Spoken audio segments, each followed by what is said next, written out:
Our story begins in the bustling port city of Palos de la Frontera, Spain, in the late 15th century. The air is thick with anticipation. Christopher Columbus, a determined Italian explorer, stands ready to embark on a voyage that will change the world. We sail west, across the ocean sea, to find a new route to the Indies. Fortune and glory await, Columbus declared determinedly. One sailor voiced concern, saying apprehensively, "But, Captain, the ocean is vast and unknown. What if we fall off the edge of the world?" Columbus reassured them. "Have faith, my men. We sail with God's blessing and the backing of the Spanish crown." Columbus boarded the Santa Maria, the largest of his three ships. The Nina and the Pinta followed closely behind. They set sail on August 3, 1492, leaving behind the familiar shores of Spain. Days turned into weeks, and the vast expanse of the Atlantic tested the crew's resolve. Doubts began to creep in, and whispers of mutiny filled the air. Another sailor spoke up, discouraged. "We've been sailing for too long.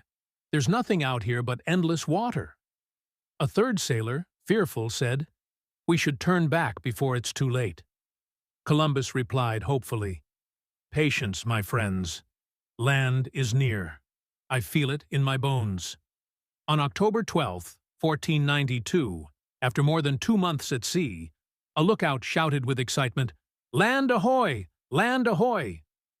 The crew erupted in cheers as they spotted land on the horizon. They had reached what is now known as the Bahamas. Columbus set foot on the island, claiming it for Spain and naming it San Salvador. He believed he had reached the Indies, but had in fact arrived in the Americas, a new world unknown to Europe. Columbus proclaimed formally, "I claim this land for King Ferdinand and Queen Isabella of Spain." A native, curious, welcomed them, saying, "Welcome, travelers. This is our home." Columbus explored the islands, encountering the native peoples and their unique cultures. He traded with them, but also made plans for colonization and the spread of Christianity. Columbus, with arrogance, said, "These people are simple and generous. They will make fine servants and converts." After several months, Columbus returned to Spain, bringing with him tales of riches, new lands, and the promise of expansion. He was greeted as a hero, but his discoveries would have profound